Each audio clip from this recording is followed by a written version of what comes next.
Hi, my name is Jason. Jaesung, that's my government name. I transferred from SMC. I'm an SMC alumni here at Columbia University. I'm going to give you guys a tour around Columbia, where I study, where I do stuff, where I convene with friends, and etc. etc. Let's go.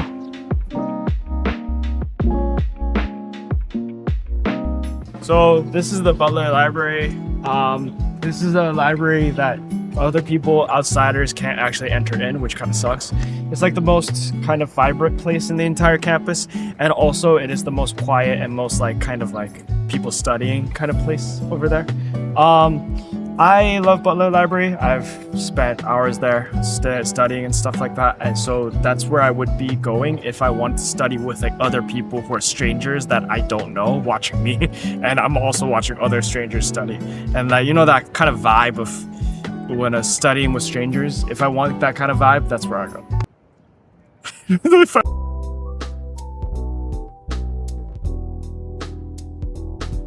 It's been the transfer procedure. If talking about application procedure, it's actually kind of simpler, I think, than maybe Common App or other application procedures that are out there for transfers.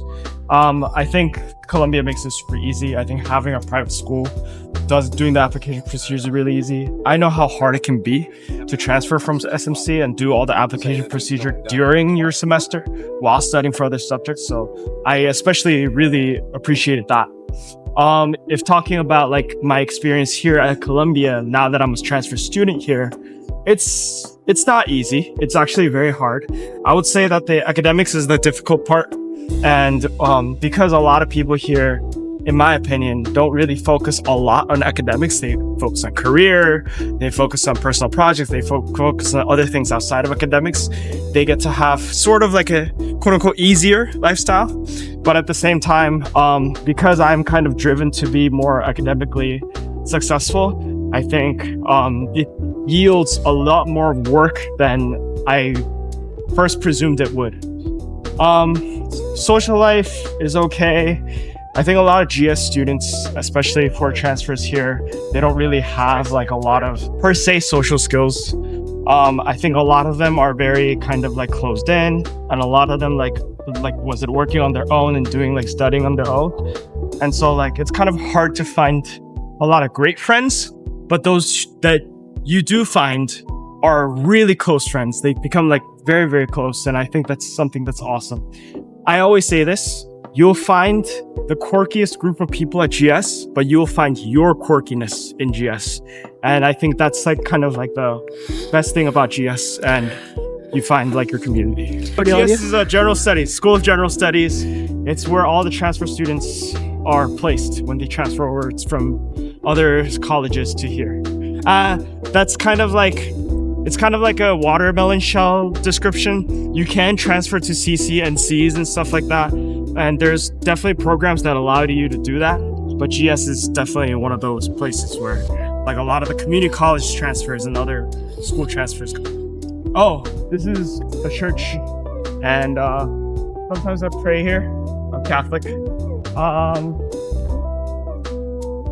To be honest, I don't really know a lot about the church, but it is a church, and it's closed right now, so we can't go in, but this is a church that a lot of Catholic students go.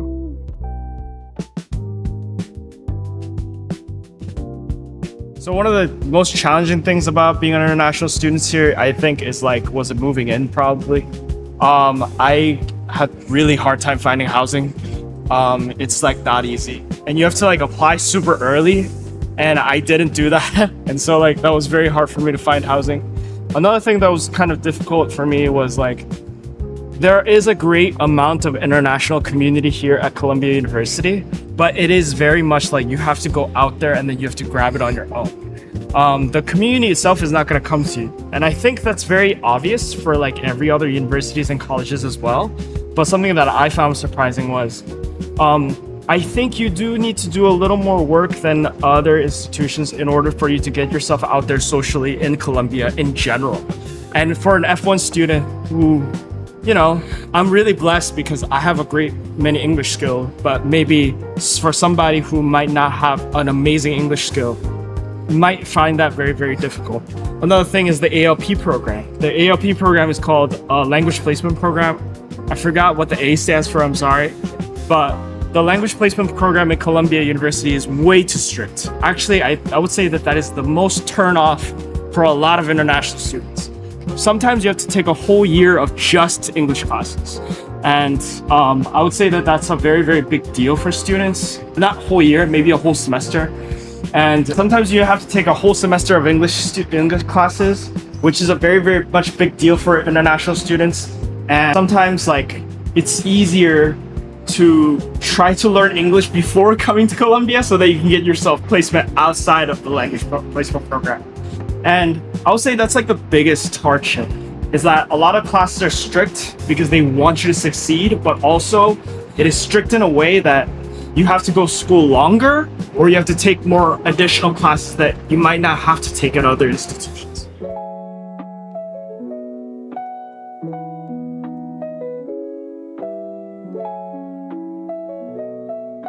This is the engineering building. This is where I live. I basically have a life here.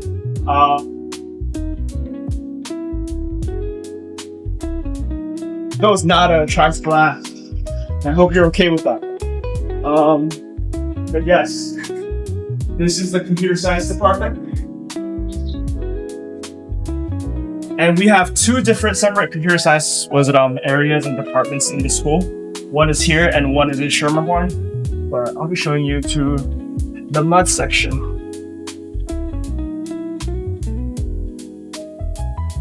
So the vibe is a little quieter here, and I kind of like that. As you can see, the CS lounge is on the papers, and those are basically the lounges that I use to study and do a lot of coding.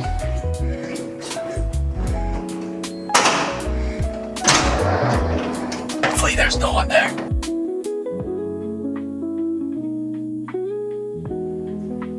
This is the CS lounge. You will see me sit right there and just slave away at the books, because that's what I do. I'm a servant of my program. And but yeah, and we have a real nice view here. The yard was open for a hot minute and then they closed it. I don't know why. They always close it. We have a whole little kitchen there and different stuff. If you want to check out the kitchen,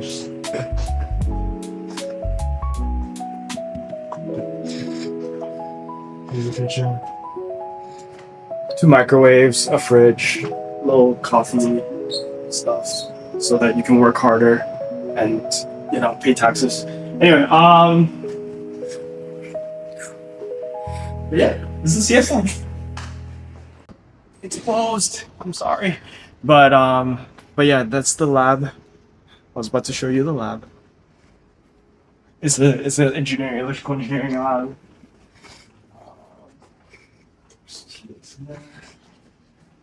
This is like most of where the magic happens for engineering labs. Oh, they're doing reconstruction. Yeah. Oh, okay. Sorry.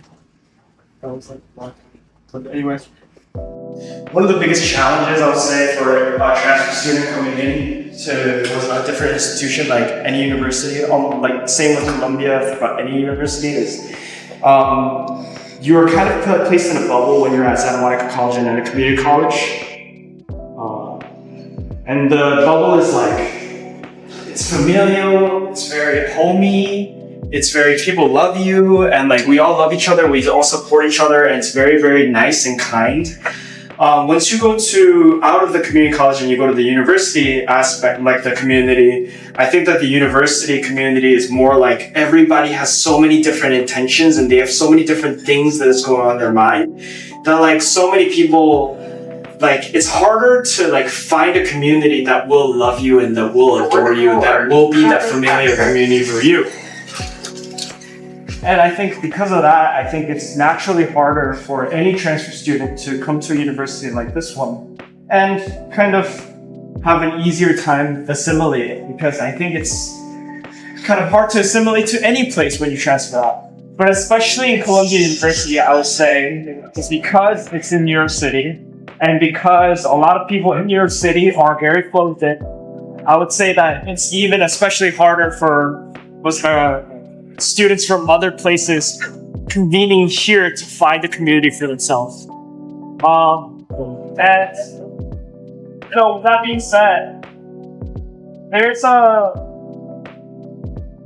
a nice little give and take there. And the give and take is basically the more you give, the more you're going to get something away from it. Like, I think that I try really, really hard to be social here. Like, I try a lot.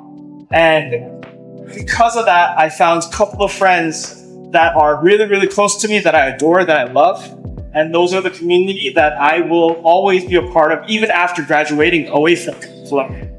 And so my tip for anybody who's transferring out of community college and going to different places, and even places that are like kind of unorthodox, or maybe like places that are orthodox. And, if you want to get into these universities, that's great. But one thing I want everybody to kind of consider is you're moving to a very, very different place with so much more people than you knew. And I think with that, you have to consider the challenges of going through that. And I think that it is really healthy for you to understand what that is, because we all want to transfer. And I think that we don't really consider the consequences of that very much because of how much we want to do it. And that's my tip for anybody transferring. All right, so now we're going to Noco, which is the coffee shop at the very end. And one thing I really wanted to share with anybody who is going on this journey of transferring out and going to a different university and going to an institution that is bigger than SMC is stay resilient.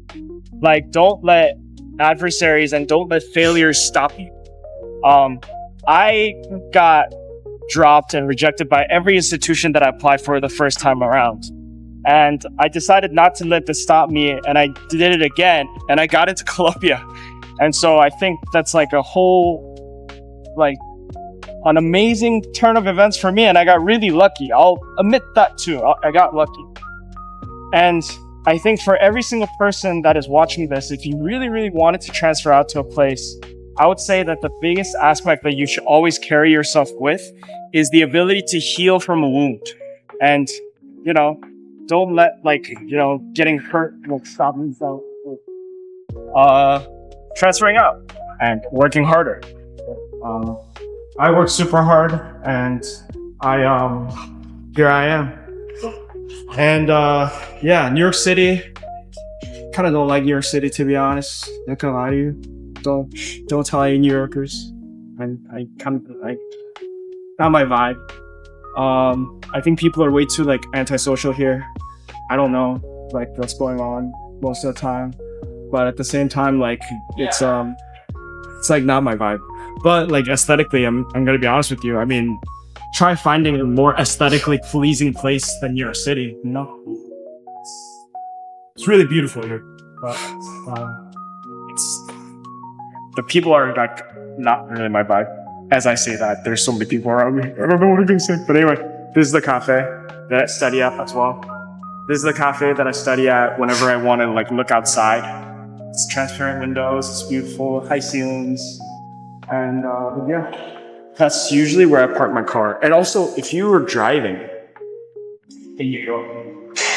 what should you do? Should you be scared? The answer is yes, you should absolutely be scared. But at the same time, don't be too scared. It's not that bad. But if you have to carry your car here, don't think that it's Armageddon and it's the end of the world. You're gonna be fine. But the thing is, you just gotta have more awareness on the wheels. And you have to be more aware of things, and also just know where to park. I should park here, I should park there. Know how much it's gonna cost. Oh, it's cost this, it's cost that. Try studying these things beforehand, like you would for any preparation. It's tasks and this is the Pupin Physics Laboratory. Bunch of physics majors basically come here to do research. It's kind of famous, I think, around Columbia because a lot of research papers are being written that are very exciting here. And Another fun fact is we have the biggest AI research in the entire world. And so like a lot of our classes are based on AI, and a lot of professors let you use AI and stuff. But if you come this way, we get to see Low Library and the Alma Mater. So, which are two very famous things in Columbia. One of it is like in middle of construction, so it's kind of hard to see, but Low Library, definitely you can see. And the steps, everybody sits in the steps. They love sitting in the steps. And so I'm showing you both of those things. Back there, that's Dodge. Dodge is a gym. That's where everybody goes to work out, run, you know. I should work out. I haven't worked out in a while. That's basically a facility, a part of my tuition that I'm not cashing in on. It's kind of sad, and I should, but yeah. Our mascot is the lion. See a big, gigantic lion just staring at you over there. I've seen a lot of students like take pictures like next to it, like graduation photos and stuff, which is kind of cool. But yeah, this is Columbia University, and this is the mathematics library or mathematics building right there. They do have a mathematics library in there, which is kind of cool. And there is the building way over there that is past that building is where the GS lounge is, which is the lounge for GS students. Students like me. Students like you if you transfer over here with GS. And but yeah, it's very naturey. That's URIS, which is the business library and the business building. Or not business building. It has the business library, but it's a building with like a lot of other majors that are there, but not related to business. Fun fact, Columbia University doesn't have a business degree for undergrads. They have one for grad students, grad school, and they have a business building, which is a beautiful building right next. But for undergrads, there is no business degree being offered. So a lot of people go finance econ, a lot of people go econ, and et cetera, et cetera. That's our alma mater. Fun fact, if you find an owl within the alma mater, apparently you're gonna get all A's in the next semester. So whenever you're here, try to find the owl within the alma mater. I haven't found mine. Maybe that's why I haven't been getting 4.0s. But yeah. Thank you so much for visiting Columbia with me. And I hope a lot of you can join me here in this very beautiful campus.